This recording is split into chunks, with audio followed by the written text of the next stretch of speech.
The ROTO Grip XL will be releasing with Storm's Ion Pro on June 21st. Cell is a popular and nostalgic line of bowling balls, and it's already racking up big pre-order numbers, especially for a summer release, but Zach finally got his, and will also take a different approach in this video than we did with Tobias. We are, of course, at Royal Crest Lanes in Lawrence, Kansas, bowling on the Kegel Chromium Challenge pattern. The lane graph is linked in the description if you want to take a look at the details.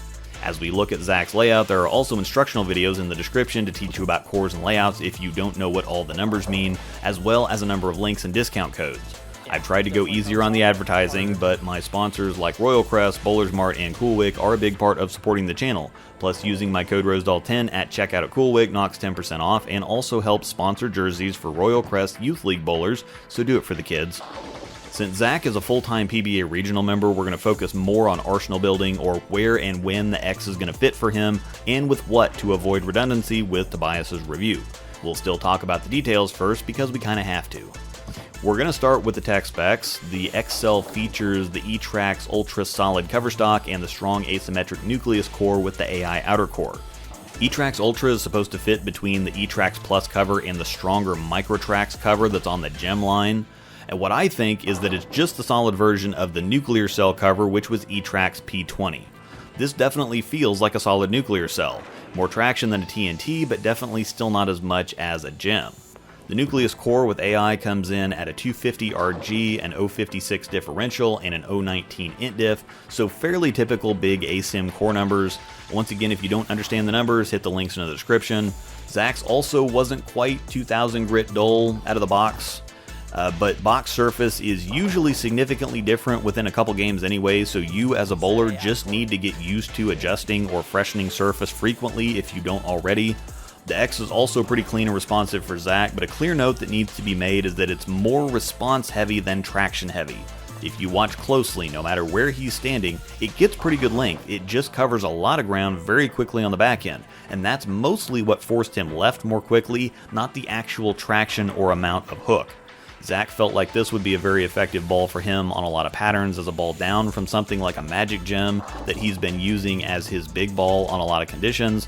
It'll look best on medium to longer patterns with medium to higher volumes of oil once they start to transition, but it should be in play on all difficulties of patterns, specializing on tougher ones, but it still looks really good on easier patterns as well. He hasn't used the harsh reality much because it doesn't do the right things in the right places for his game, and while the Eternity Pi had fit this spot before, he noted that it gets a little lazy with lane shine. Like Tobias, he has the X a little cleaner and sharper than the Pi, but ultimately they're close enough for it to be able to fit that spot in the bag.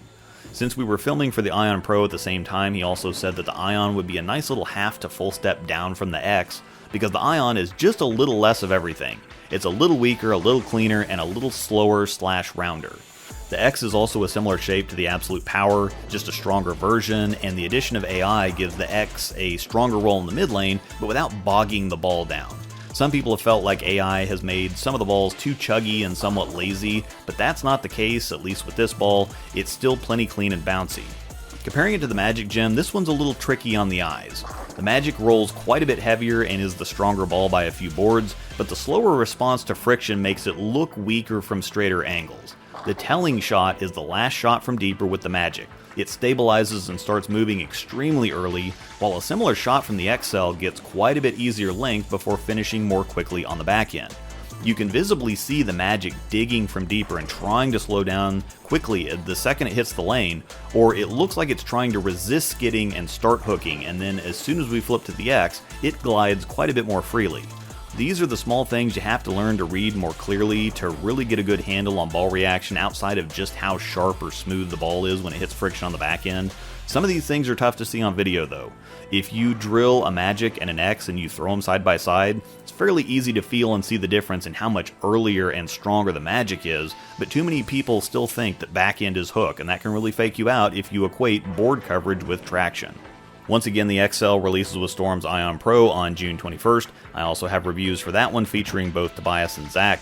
Also, please hit the description. Too many links and codes to keep dragging out every video with. Bowlers Mart link, CoolWick discount code, Nexus Backpack V2 discount link, lane condition, layout and core videos, Patreon, Discord, all of it. This video was brought to you by Panda Bear Productions. We put the in bowling. Thanks for watching, and may the strikes be with you.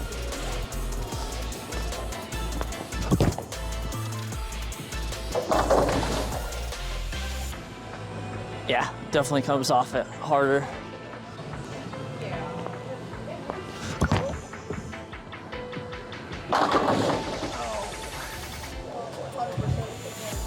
Softened up and then it hooked.